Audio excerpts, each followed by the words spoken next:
जीवन में अक्सर हमें यह एहसास होता है कि हमारे शब्दों का हमारे जीवन पर गहरा प्रभाव पड़ता है। अधिक बोलने से न केवल हमारे संबंध प्रभावित होते हैं, बल्कि हमारा मानसिक और भावनात्मक विकास भी बाधित हो सकता है। कम बोलकर खुद को बदलो एक ऐसा सिद्धांत है जो हमें सिखाता है कि कम बोलकर हम न केवल अपने विचारों को स्पष्ट कर सकते हैं, बल्कि अपने अंदर की गहराइयों को भी समझ सकते हैं। जब हम कम बोलते हैं तो हमें अपने आत्मविश्वास को मजबूत करने, अपने विचारों को संगठित करने और अपने लक्ष्यों पर ध्यान केंद्रित करने का मौका मिलता है। यह समय हमें आत्ममंथन करने, अपनी कमजोरियों को पहचानने और उन्हें सुधारने का अवसर प्रदान करता है। कम बोलने का मतलब यह नहीं कि हम चुप्पी साध लें, बल्कि यह एक संतुलित और जागरूक जीवन जीने का तरीका है।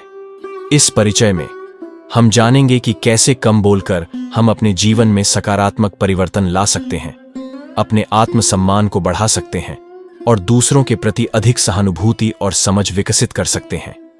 आइए इस मार्गदर्शन पर चलते हैं और सीखते हैं कि कम बोलकर खुद को कैसे बेहतर बनाया जा सकता है और दुनिया को प्रेरित किया जा सकता है। इस कहानी में हम मिलेंगे राघव से, जो हर बात पर अपनी राय रखना पसंद करता था।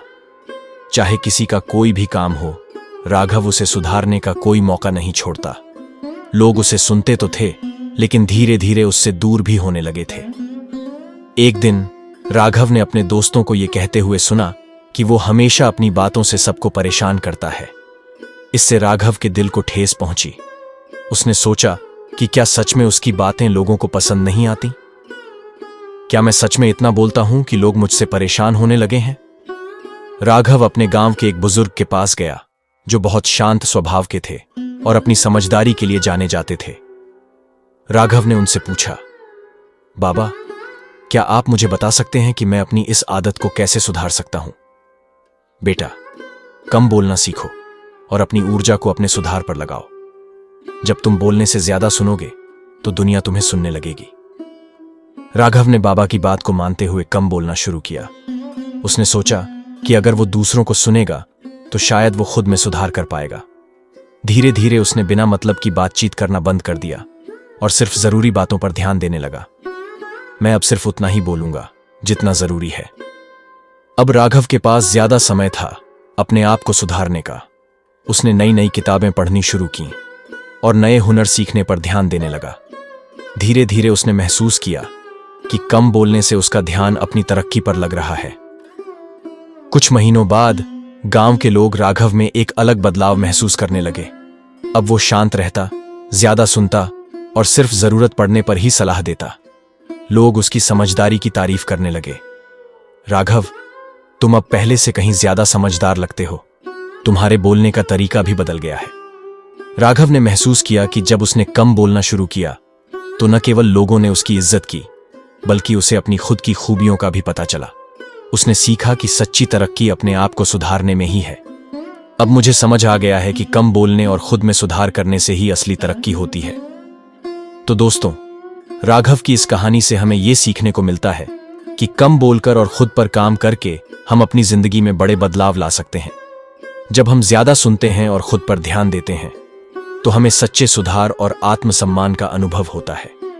याद रखें, कम बोलकर खुद को बदलो। यही सच्चा ज्ञान और तरक्की का रास्ता है। कम बोलने का मतलब सिर्फ शब्दों को रोकना नहीं है, बल्कि अपनी ऊर्जा को सही दिशा में लगाना है। जब हम कम बोलते हैं तो हमें अपने अंदर की ताकत और शांति को समझने का मौका मिलता है। ये वो समय होता है जब हम खुद को बेहतर बना सकते हैं, चाहे वो नई चीजें सीखने में हो, अपने हुनर को निखारने में हो, या फिर खुद को सकारात्मक सोच से भरने में। खुद को बेहतर बनाना न केवल हमारी जिंदगी को सुधारता है, बल्कि हमारे आसपास के लोगों को भी प्रेरित करता है। लोग हमारे शब्दों से नहीं, बल्कि हमारे कामों से प्रभावित होते हैं। जब हम अपने जीवन में बदलाव लाते हैं तो दूसरों को भी अपने जीवन में बदलाव लाने का हौसला मिलता है। तो चलिए, आज से कम बोलें, खुद पर काम करें और एक ऐसी प्रेरणा बने जिसे देखकर दुनिया सीख सके। याद रखें, असली बदलाव खुद में सुधार करने से आता है और यह बदलाव आपके शब्दों से नहीं, बल्कि आपके कर्मों से झलकता है। भगवद गीता में श्री कृष्ण कहते हैं कि मनुष्य का सबसे बड़ा शत्रु उसका अस्थिर मन होता है। और उसी अस्थिरता से जीवन में संघर्ष उत्पन्न होते हैं। यदि हम अपने मन को नियंत्रित कर लें तो हम किसी भी परिस्थिति में शांति और सफलता प्राप्त कर सकते हैं। यह कहानी हमें सिखाती है कि कैसे अपने विचारों को सकारात्मक दिशा में मोड़ना और अपने मन की शक्ति को पहचानकर जीवन में आगे बढ़ना संभव है। जीवन में चाहे कितनी भी कठिनाइयां क्यों ना आए, यदि हमारा मन नियंत्रित और सकारात्मक हो तो हम हर चुनौती का सामना कर सकते हैं। आइए हम इन कहानियों के माध्यम से यह समझें कि अपने मन को कैसे नियंत्रित करें और अच्छे विचारों की शक्ति को कैसे पहचानें। यह कहानी है अपने मन को कैसे नियंत्रित करें।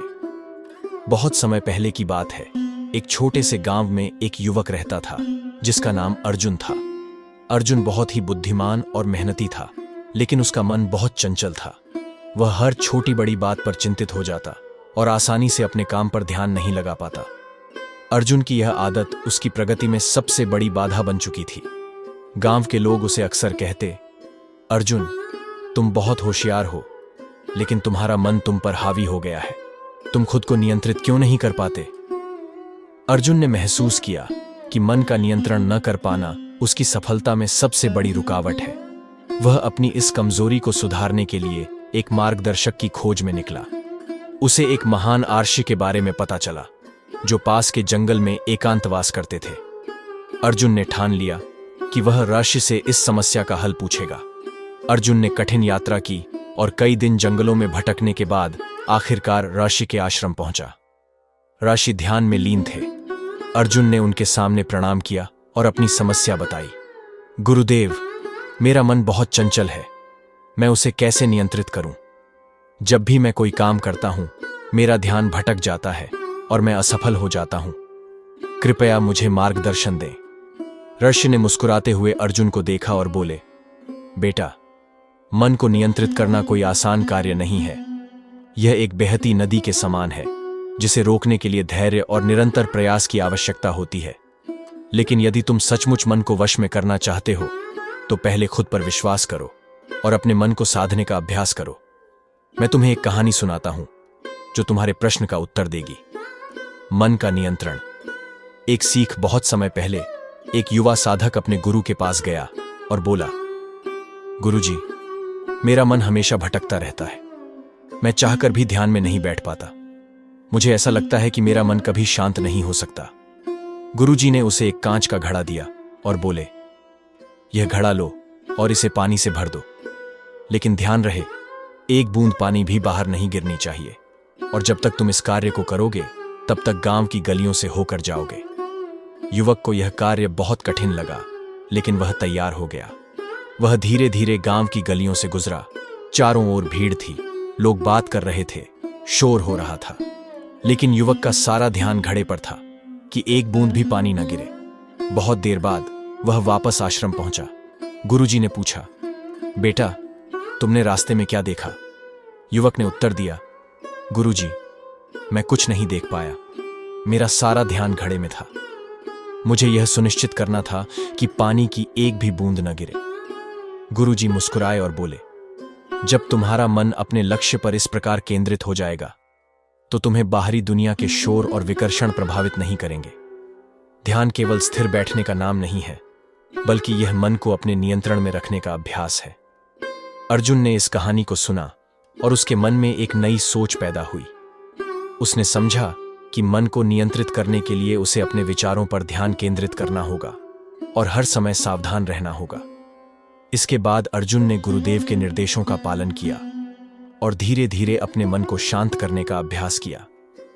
अर्जुन ने अपने जीवन में ध्यान और अनुशासन को प्राथमिकता दी। जब भी उसका मन विचलित होता, वह खुद को उस घड़े की याद दिलाता और अपनी ऊर्जा को सही दिशा में मोड़ता।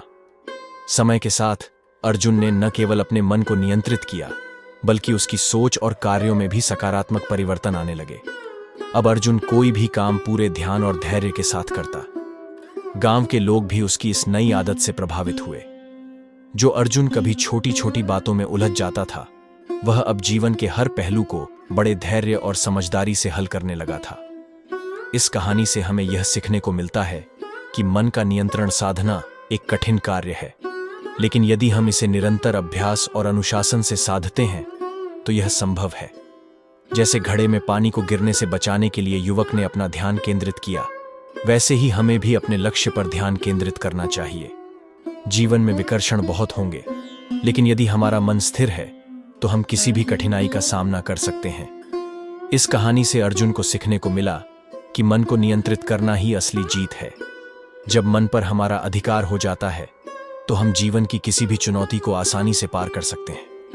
यही गीता का उपदेश भी है। स्वयं पर विश्वास करो, अपने मन को साधो और जीवन की कठिनाइयों का सामना करो। मन ही मित्र है और मन ही शत्रु है। यदि मन को नियंत्रित किया जाए तो वह हमारा मित्र बन जाता है। योग का अभ्यास मन को नियंत्रित करने का साधन है। नियमित अभ्यास से मन को स्थिर किया जा सकता है। मनुष्य अपने विचारों से ही बंधता है और उन्हीं से मुक्त होता है। विचारों का नियंत्रण जरूरी है। सभी विकारों का जड़ है मन। मन की अस्थिरता जीवन में कष्ट का कारण बनती है। ध्यान द्वारा मन को शांत किया जा सकता है। ध्यान और समाधि मन के लिए अमृत के समान है। दूसरी कहानी है मन में अच्छे विचार लाने की शक्ति। बहुत समय पहले एक छोटे से गांव में एक लड़का रहता था जिसका नाम अर्जुन था। अर्जुन एक सामान्य बालक था जो स्कूल जाता, खेलता और दोस्तों के साथ समय बिताता था। लेकिन एक समस्या थी। अर्जुन के मन में अक्सर नकारात्मक विचार आते रहते थे। चाहे कुछ भी हो, वह हर स्थिति में केवल बुराई ही देखता। अगर कोई उसे कोई सलाह देता तो वह उसे गलत समझता, और अगर कोई उसकी मदद करता तो उसे लगता कि लोग उसे कमजोर समझते हैं। अर्जुन के इस स्वभाव से उसके दोस्त और परिवार वाले बहुत परेशान रहते थे। अर्जुन को खुद भी समझ में नहीं आता था कि उसके मन में इतने नकारात्मक विचार क्यों आते हैं। एक दिन उसके दादाजी ने उसे पास बुलाया और कहा, अर्जुन, तुम्हारे मन में जो नकारात्मक विचार आते हैं वह तुम्हारी सफलता और खुशियों की सबसे बड़ी बाधा है। अगर तुम अपने जीवन में आगे बढ़ना चाहते हो तो तुम्हें अपने विचारों को सकारात्मक बनाना होगा। अर्जुन ने दादाजी की बात तो सुनी, लेकिन वह समझ नहीं पाया कि वह ऐसा कैसे कर सकता है। दादाजी ने मुस्कुराते हुए कहा, मैं तुम्हें एक कहानी सुनाता हूं, शायद इससे तुम्हें समझ में आ जाए। कई साल पहले एक महान राजा था जिसका नाम विक्रम था। वह बहुत ही नीतिमान और सफल राजा था। उसके राज्य में सभी लोग खुशहाल थे, लेकिन विक्रम के पास भी एक समस्या थी। विक्रम के मन में कभी कभी अनजानी चिंता और नकारात्मक विचार आते थे। वह सोचता, क्या मैं एक अच्छा राजा हूं? क्या लोग मुझसे वास्तव में खुश हैं? क्या मैं अपने कर्तव्यों को सही तरीके से निभा रहा हूं? एक दिन विक्रम ने एक संत से मुलाकात की और उनसे अपनी समस्या बताई। संत ने राजा को ध्यान से सुना और कहा, हे राजन, तुम्हारे मन में जो नकारात्मक विचार आते हैं वे तुम्हारे कर्मों और विचारों का ही परिणाम है। अगर तुम अपने कर्मों को सुधार लोगे और अपने मन में अच्छे विचार लाओगे तो यह समस्या दूर हो जाएगी। राजा ने संत से पूछा, लेकिन मेरे मन में अच्छे विचार कैसे आएंगे? संत ने राजा को एक बीज दिया और कहा, इस बीज को अपने महल के बगीचे में लगाओ और उसे हर दिन पानी दो। जब तक यह बीज एक बड़ा पेड़ न बन जाए, तुम हर दिन इस पेड़ के साथ बैठकर अपने विचारों को सुधारने की कोशिश करना। राजा ने संत की बात मानी और बीज को बगीचे में लगाया। वह हर दिन उस बीज के पास जाकर ध्यान करता, अपने विचारों का निरीक्षण करता और सकारात्मक सोचने की कोशिश करता। धीरे धीरे बीज अंकुरित हुआ और एक सुंदर पेड़ बन गया। राजा के मन में भी धीरे धीरे सकारात्मकता बढ़ने लगी। उसने देखा कि जब वह अपने कर्मों में निष्ठा रखता है और अच्छे विचारों पर ध्यान देता है तो उसका मन शांत और प्रसन्न रहता है। अर्जुन ने दादाजी की यह कहानी सुनी और समझ गया कि जैसे बीज को धीरे धीरे पानी देकर बड़ा पेड़ बनाया जा सकता है, वैसे ही अच्छे विचारों को धीरे धीरे अपने जीवन में लाया जा सकता है। उसने निश्चय किया कि वह अपने नकारात्मक विचारों से लड़कर अपने जीवन में सकारात्मकता लाएगा। अर्जुन ने अगले दिन से ही अपने जीवन में छोटे छोटे बदलाव करने शुरू किए। जब भी उसके मन में कोई नकारात्मक विचार आता, वह तुरंत उस विचार को सकारात्मक सोच में बदलने की कोशिश करता। अगर कोई उसे सलाह देता तो वह उसे ध्यान से सुनता और उसमें से कुछ अच्छा निकालने की कोशिश करता। उसने नियमित रूप से ध्यान और योग करना शुरू किया ताकि उसका मन शांत रहे और वह अपने विचारों को नियंत्रित कर सके। धीरे धीरे अर्जुन ने महसूस किया कि उसका जीवन बदलने लगा है। जहां पहले वह हर स्थिति में केवल बुराई देखता था, अब वह उसमें से कुछ अच्छा निकालने की कोशिश करता। उसके दोस्त भी उसकी इस बदलाव से खुश थे, क्योंकि अब वह पहले की तरह नकारात्मक बातें नहीं करता था। कई महीनों बाद अर्जुन अपने दादाजी के पास गया और बोला, दादाजी, अब मैं समझ गया हूं कि अच्छे विचार कैसे लाए जाते हैं। हमें अपने कर्मों और विचारों को ध्यान से चुनना चाहिए। अगर हम अच्छे कर्म करते हैं और सकारात्मक सोचते हैं तो हमारे जीवन में खुशियां और शांति आती है। दादाजी ने मुस्कुराते हुए कहा, बिल्कुल सही अर्जुन। जैसे राजा विक्रम ने अपने विचारों को सुधारा, वैसे ही तुमने भी अपने जीवन में बदलाव किया है। यह ध्यान रखना कि जीवन में कठिनाइयां हमेशा आएंगी, लेकिन अगर हमारा मन सकारात्मक है तो हम हर कठिनाई का सामना कर सकते हैं। इस कहानी से अर्जुन ने यह सीखा कि मन में अच्छे विचार लाने के लिए हमें अपने कर्मों को सुधारना होगा, ध्यान और योग का अभ्यास करना होगा और हर परिस्थिति में कुछ अच्छा देखने की आदत डालनी होगी। अच्छे विचारों का पेड़ धीरे धीरे ही बढ़ता है, लेकिन जब वह पूरी तरह से विकसित हो जाता है तो हमारे जीवन को खुशियों और सफलता से भर देता है। मनुष्य का मन एक खाली बर्तन की तरह होता है। जैसा हम इसमें डालते हैं वैसा ही यह बनता है। अगर हम इसमें नकारात्मक विचार डालते हैं तो यह हमें जीवन में पीछे ले जाता है, लेकिन अगर हम इसमें सकारात्मकता, प्रेम और अच्छे विचार डालते हैं तो हमारा जीवन भी उसी दिशा में बढ़ता है। जय श्री कृष्ण।